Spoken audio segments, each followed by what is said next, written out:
get to the Cash App method. Alright, so what you're gonna need for this Cash App method, right? You're gonna need 2 phones. Alright, man, so for this Cash App method, right, you're gonna need 2 phones, right? You can do it with 1 phone, but it makes it way harder, you know what I mean? So, for this method, if you can, you wanna have 2 phones.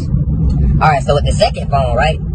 Like, your first phone could be like your main phone or whatever. So, say you have Cash App on there. You don't really gotta do nothing to the first phone. This is just where you're gonna receive payments at, right?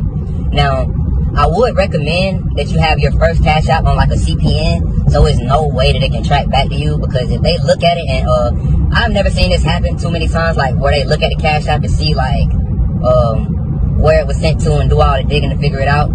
But I'm sure if they wanted to, they definitely could go figure it out. I mean, I think it's just the fact that Cash App's response team is so slow, so a lot of times they don't go and try to do that. But this is, it can still happen. That's my whole point when saying that. So make sure that you're being like very secure when you're doing this. Either make a different Cash App that you can use as your main one to receive the payments, but that's going to be very hard now because of the verification. You might be able to receive like a couple hundred, but if you keep trying to bust it down to like on that account and like cash it out to your bank account, they're gonna ask you for verification. You might get away with like 200, like a payment of $200 sent to that Cash App, that new Cash App that you create. But it's gonna be very hard, man, especially now with verification, and that's all you'll get from that one. You know what I mean? You want to definitely get more than that. This method has potential to gain 1K a day if you do it right. And plus, you will have to wait once making a new one, because you do have to have some type of history for the method to work. You know what I'm saying? When it comes to receiving the payment.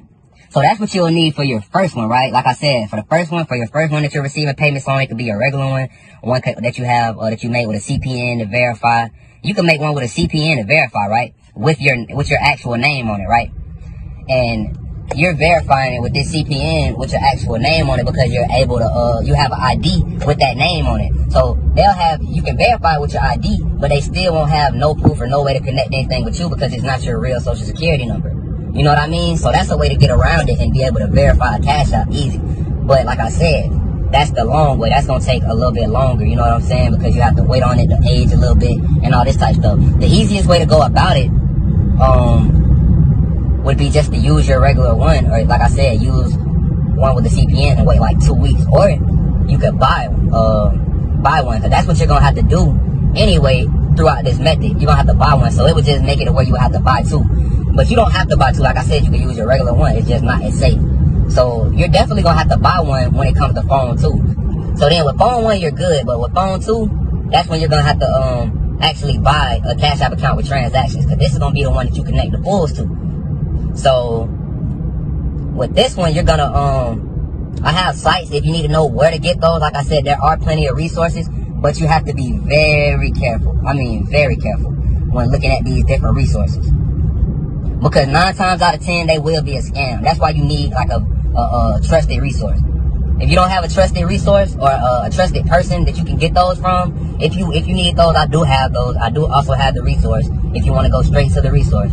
But you're definitely gonna need that for the transaction to go through, because if you try to connect it to a brand new account and then like try to connect the funds to a brand new account, it won't work. You know what I'm saying? If you try to put it through, it won't work most of the time. It has to have a little bit of history on it in order for it to work.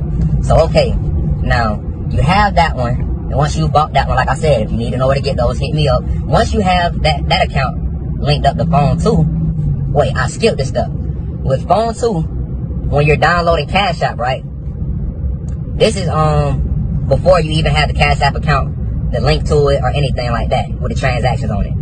What you're going to need to do is, you're going to need to download Cash App with your VPN on. So say you already have Cash App on phone 2, right? You're going to delete it and re-download it with a VPN on. Now, socks will make this method almost 100% unbreakable.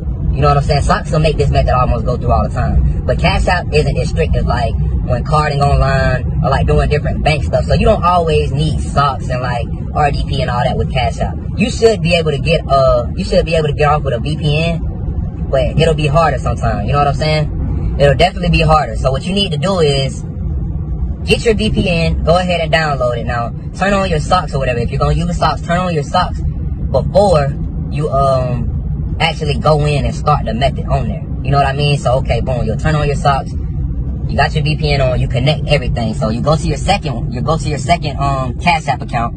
And now this is where you connect you connect the pulls that you have to the Cashapp log that you have.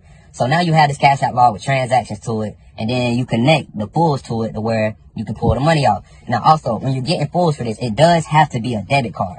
It can't be a credit card. You can't connect credit cards to Cashapp. Just a word of advice, because I know a lot of people wouldn't know, and they will get on the sites or whatever, or go try to buy a credit card for somebody. A credit card is not going to work on this. You have to get a debit card.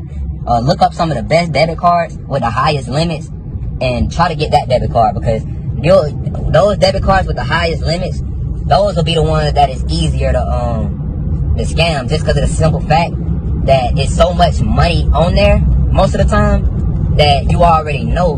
Most of the time, it's so much money on there, the little amounts they'll just push through. It's the bigger amounts then that they start to look at as fraud, or is it fraud, whatever. So definitely get like the best debit cards, you know what I mean? So now once you connect that debit card, now you're ready to work. Like I said, now you have, it would definitely be best if you did, well, I wouldn't say best. It would be best for it to go through, but not best for security reasons if you use your actual Cashapp. Because now it looks like it's going from a Cashapp with transactions to another Cashapp with transactions. You might have a little bit of trouble if your first phone, if you have a Cashapp but you don't use the one that is connected with you. If you use like a CPN or something, you may have a little bit of trouble just because it doesn't have a lot of history on it. But that's not always the case. Like a lot of times it will still push through. It's just almost guaranteed when you have another one, when you have it sent it from one with history to another one with history. So okay, boom. Once you do that, you want to add whatever the amount of cash is that you want to take out of this account. Now, you want to be very careful because you don't want to go too far. I would definitely say nothing over 500. You know what I'm saying? So once you do that, I wouldn't say get nothing over 500. And once you make sure you add that cash, but this is where the trick comes in. You're not gonna send it after you add the cash to the phone one. From phone two, from the phone one, you're not gonna send it once you add that cash. What you're gonna do is request it from phone one to phone two, which is phone two is the one that what you have the pulls on, and you also have the Cashapp account with transaction history. So you're gonna request it from that one. And once you request it from that one, I'm telling you, 9 times out of 10, once you request it, it'll go through. That's the trick, requesting it. You know what I mean? So I don't want to make this video too long, man. I think I pretty much covered everything. And man, so y'all make sure y'all subscribe, man. I appreciate all the love and support, man. And I'll catch y'all on the next vid. Yo, man, what's up, YouTube? You already know who it is. It's your boy Bandman Swipe back with another video. And man, as y'all see, it's a new YouTube, it's a new page, new shit going on. YouTube been tripping, as always, you know what I'm saying? It's all good. That's why I had this backup page, you know what I'm saying? So we already got a couple subscribers over here. And you know what I'm saying? We just gonna keep going, you know? It ain't nothing. This ain't nothing new to us. We already know how it go, you feel me? So, you know what I'm saying? This ain't gonna stop the sauce, man. You know, I'm coming back and forth. I was gonna stop after this, but y'all kept hitting me up. Don't stop. Like y'all be needing the sauce, everybody.